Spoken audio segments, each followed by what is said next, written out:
Hey, what's up, guys? This is the guy, the IT guy. I know it's a little bit late, but I had a wedding to go to last week, so I wasn't able to post a video right away. So today we're going to be unboxing and assembling the NES Pi case by Retroflag. Now there's a lot of other unboxing videos, but yeah, I'm going to go by it step by step. I just figured I wanted to do my own video. So here we go. This is the one. I actually got this on Amazon. I was able to get this for $20 before the price went up. Of course, you can get it for $29.99 now, especially if you go through ETA Prime. Has got a little deal set up with some guy. You can buy them on Amazon, which is pretty cool. You just mention ETA Prime, click on the make the offer button, mention them in there, and you can get it for $29.95. But as you can see, with the box, you actually get a screwdriver to assemble and disassemble your unit, which is pretty handy, just in case you didn't have a screwdriver available on hand. Oh, it's actually packed in cardboard. Oh, instructions are stuck in the box. Here we go. Instructions come on a little piece of leaflet paper. But then again, they don't need to be too complex. They just tell where we got to plug the wires into. It's pretty simple. Move that off to the side. Let's continue our unboxing. Ooh. This is, if you're wondering about the size, I know my big gorilla hands won't show. Okay, we got everything out of there. I actually do have on hand my other, the one that everybody calls the Chinese Nintendo. The one I made a video on before with our DB9 style ports for the controller, which you can plug in, I would say wouldn't use an Atari stick unless you're really gonna play some die-hard Atari games. But yeah, that's pretty much what their controller ports look like on the Chinese Nintendo. You could plug a Sega controller into that. Still currently trying to modify it, find some USB ports actually just kind of fit in there. There's a lot of how-to videos on to use, some standard USB extension cords and whatnot. But and of course you could always get that entertainment system logo off of there. But here is the NES Pi case. We'll just go like that. That way you can get a definite size comparison. Oops. And we will turn it around like so. The NES Pi case is just a little bit smaller, not too bad. Except for everything is not switched. That and the NES Pi case actually has USB ports. I have yet to find a good USB controller that is not getting a lot of bad reviews on Amazon, because that's how I normally use Amazon to find my reviews and whatnot. And then if I don't like the prices on Amazon, I shop around on eBay, see if I can find the same brand, and if I cannot, then I just buy it on Amazon and call it a day. But yeah, we got our standard power. It's on the left side the way it should be. And then we got the reset, of course, and our two USB ports. The lid opens up, and what a lot of people are, I wouldn't say complaining about, they're just, expressing their disinterest, is the RJ45 jack, or your network jack, is inside this little collapsible lid.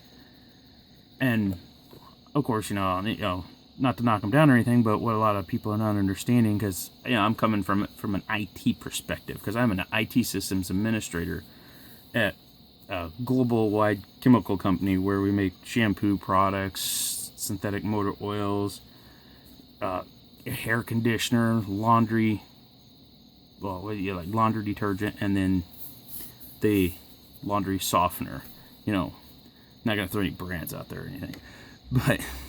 And of course, you got your other two USB ports, but what a lot of people are not understanding, pointer, about the RJ45 jack, the reason why I think it was put underneath the lid, is because if you had your RJ45 jack, sitting here on the back with your HDMI and, your standard little RCA jack out and your power cord, you would get a lot of dirt and crud from it just sitting, especially since this has an onboard fan up inside the top part of the case. You would get a lot of dirt and crud inside your RJ45 port or Ethernet jack. You really don't want that. And I think that's the reason why they installed it underneath this flip lid, because let's face it, we're not always going to be using this RJ45 port. Just usually when you want to hook up, use SSH to, move ROMs over to your unit and whatnot. But let's face it, if you have a Raspberry Pi 3, that's not even a big deal, because Raspberry Pi 3, as everybody knows, has Wi-Fi built in. So, yeah, I just want to put my 2 cents in worth, and I think that's the reason why that's there underneath the lid, to keep it clean and free of debris, because the minute these little contacts inside here start to get dirty, then you don't have stable connections, and then you gotta go around and clean it out. And just having it underneath the lid, underneath that little closed top lid, that's really handy. So let's go ahead and I like the little compartment to hold SD cards, which that's kind of handy, especially since I just dumped my SD cards all over the place. As you see, I have 4 SD cards. This is just for like demonstration purposes, but my big fingers were kind of hard to get in there. But so you can just store some spare ones in there. Like you got SD card. So like this one right here, this PNY 32 gig. That's actually got my Super Nintendo set up on it. And then get that out of the way. And then you could carry around another 32 gig that's got your regular NES set up on it.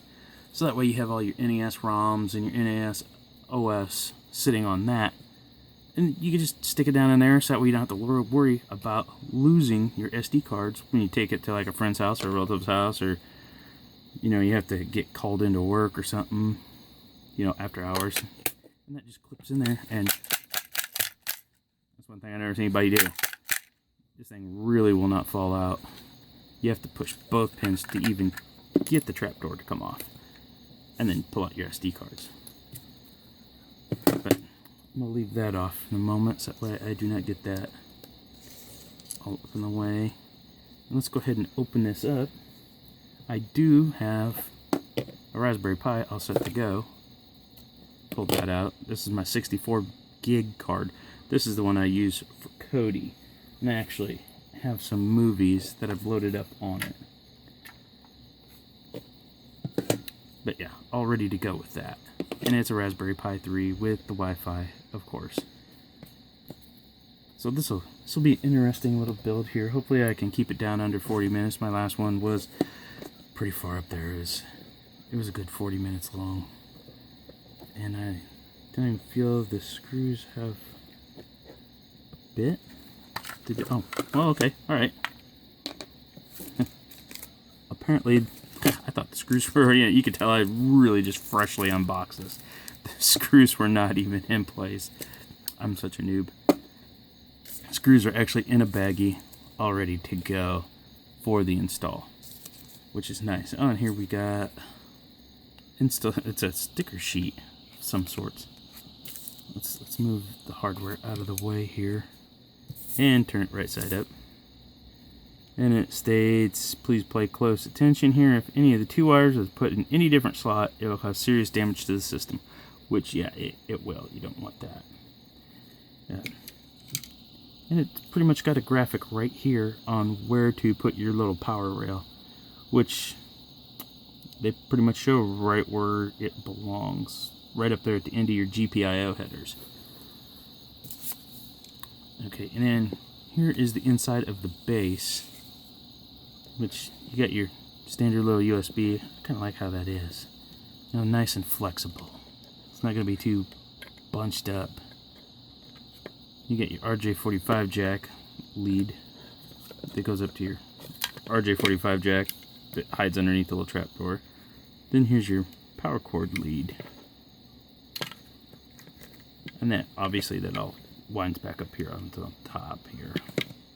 So could have swore I got the one with the fan. I guess I did not. Literally forgot to include my fan. Yeah, I bought the one with the fan. I just now got around to pulling it out. I will have to contact them on Amazon, let them know they forgot my fan. But I digress. Let's get on with the build. There we go with our Raspberry Pi. And the first step is, obviously, orientate the Raspberry Pi the correct direction. And the first step is they want to plug in the RJ45 jack and the USB, which that's easy enough to do. Just make sure you got it, plugging it in correctly. RJ45 jack is inverted. And then as we go about our little business here, we want to pull out the power cord here for the GPIO headers. Just kind of set the Raspberry Pi right down in there, which you'll know you've got it in there correctly when all your ports are lined up on the back, which is easy enough, standard, easy peasy. Okay, oh, there's the graphic. Of course, if you follow the graphic, it shows the Raspberry Pi. Of course, you can see the little Raspberry Pi logo with the heat sink. It's a little off. Looks like they're using a Raspberry Pi 2, maybe. But you want your positive wire on the right-hand side. So you just kind of turn her around, flip it, and then just plug her right down on there, like a boss. That way you have your positive on the right, negative on the left, and you're good to go. I think we just need to put the screws in to tie the Raspberry Pi down to the case. And then you want the little black screws. And I did not pull the screws out. That's a little bit of an oversight.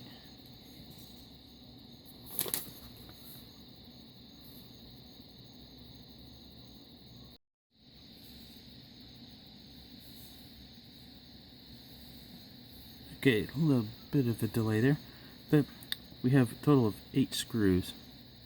We have 6 silver screws, which those are to install on the back side to hold the case together, and then you have 2 black screws. And those 2 black screws, one will actually go right there, and one right there. And I'm going to magnetize the tip of my screwdriver.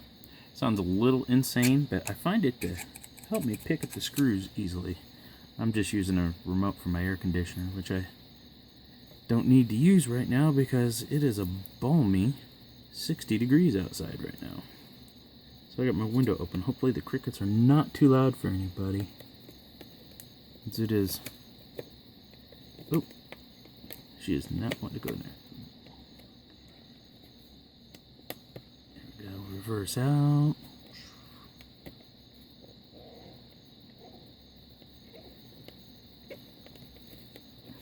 Okay. Just lesson learned. It is not.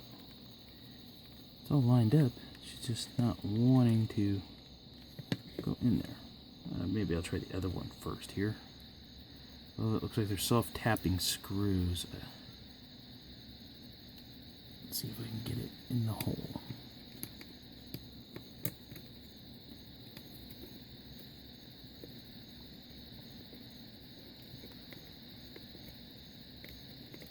Go. Yeah, they are self-tapping screws. Need a little bit bigger screwdriver. These black ones have a little bit bigger head on them, so I cannot get quite the bite that I need, and that screwdriver is a bust.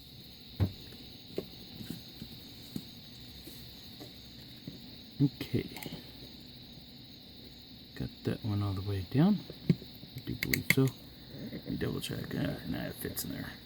Just got to give it a little bit more oomph. the other little screw down in there.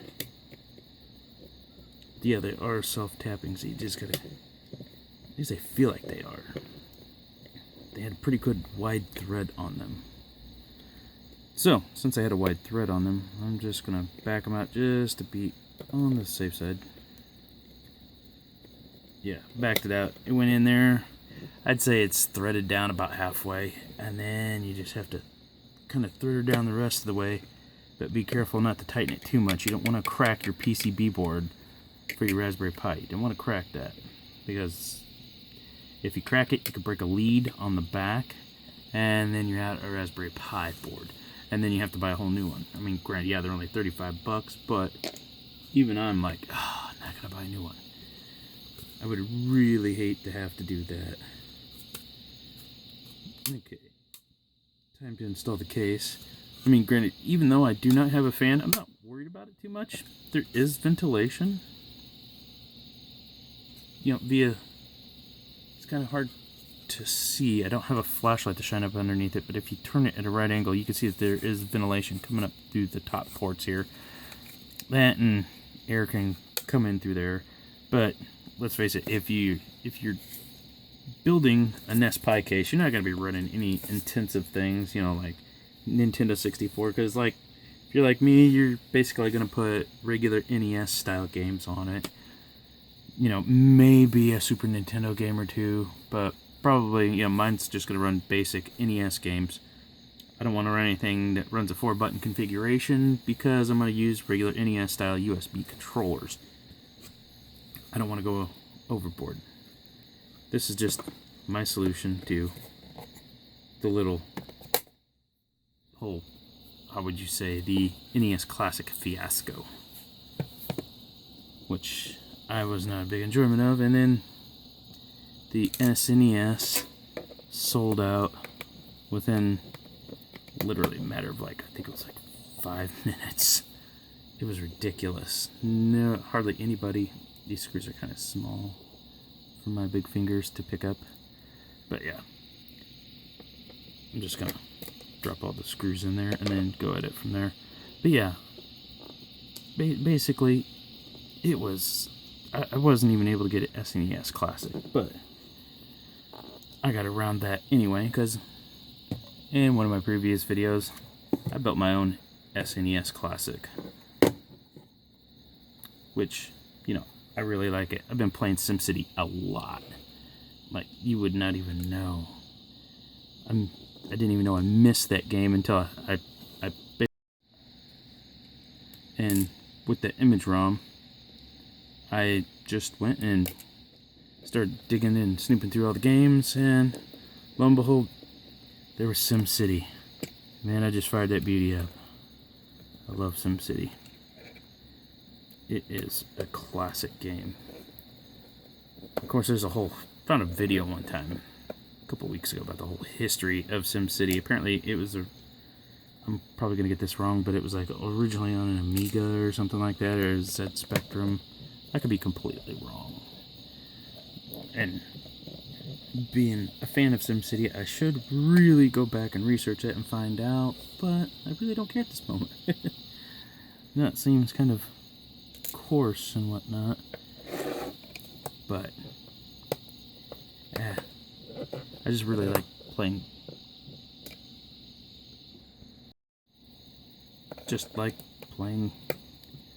SimCity just for the fun of it. I mean, yeah, it's nice that they were able to get it all up and running, get it ported over to Super Nintendo, which it feels right at home on the SNES. But on my NES, I like to play my favorite game of all time. Sorry while I babble while I'm tightening down these screws, but my favorite game of all time is Super Mario 2. I know everybody cut their teeth on, you know, Super Mario Brothers. I don't call it Bros, I call it Brothers. But, which, you know, I did too, but when Super Mario 2 came out, I loved it. It just, I don't know, it just had a really catchy tune to it. Making sure all the screws are down tight here. There we go, get that tightened in there. Just want to make sure they're all tight. Okay, alright. There we go. She's firm. Oh, gotta put the tray on the back on the bottom. So that way we do not lose that. Got the Retro Frag logo. Yeah. Kind of small SD card slot right there. And I just dropped it. Isn't that awesome? Hey, she's durable. What do you know? So if you guys are like, oh no, what if I drop it? It's pretty durable little unit. It's made from injected molded plastic. I love that. I've been looking at all these 3D printed cases and I'm just like, I'm not feeling it, man. Just not feeling it. Too many lines, but I've watched some other videos and you could use some 1000 grit sandpaper and take out the lines and make it look really nice. But I don't want to go that far. I saw this for 20 bucks on Amazon and I had to jump all over it. And now I found a supplier where I can get them imported and I'm probably going to buy. So yeah, I'd say about 10 at a clip. It's going to cost me a chunk of change, but I plan on parsing them out as Christmas presents. I'm going to build literally 8 of these things and give them away as Christmas presents to friends and family because everybody wants an NES Classic.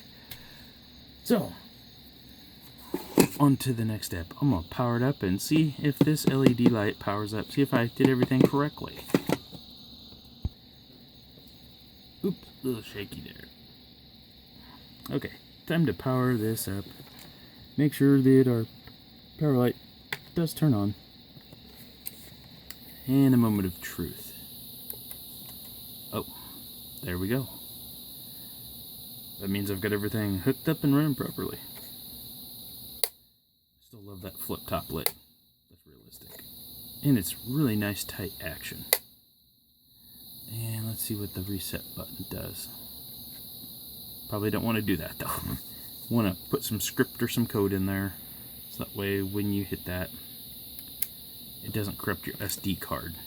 I was thinking about putting a hard drive in it, but I'm not sure that there's enough room to put a little micro drive in there, but I know there's enough room for the Western Digital SD, well, it's like a little USB dongle that goes on, you can store stuff on, but if you guys are going to get something like that, you want to jump on it now, because Western Digital just announced that they're discontinuing their support for the Western Digital Labs Raspberry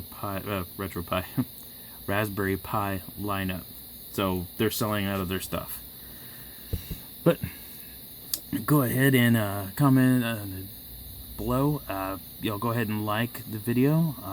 I'll be back next week with another video. I have my big blue box that finally came in.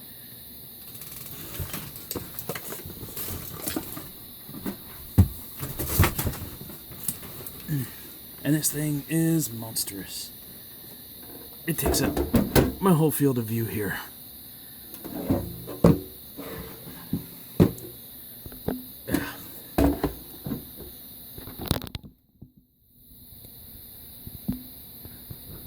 There we go. There's the box. It's huge.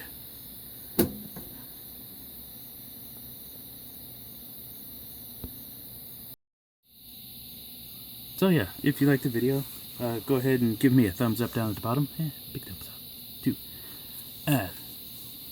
And give me any kind of, any kind of requests, anything you guys want to see built. I'm currently putting Raspberry Pi Zero into a very special box that I bought at the game store. I'm not going to put their name up there because I don't want them to have any business. They're jerks. But I bought it anyway. I had to. But hopefully I'll have that up within the next few weeks. So, yeah. Go ahead and check me out again. I'll be back next week. Thanks for watching. This is Guy, the IT guy.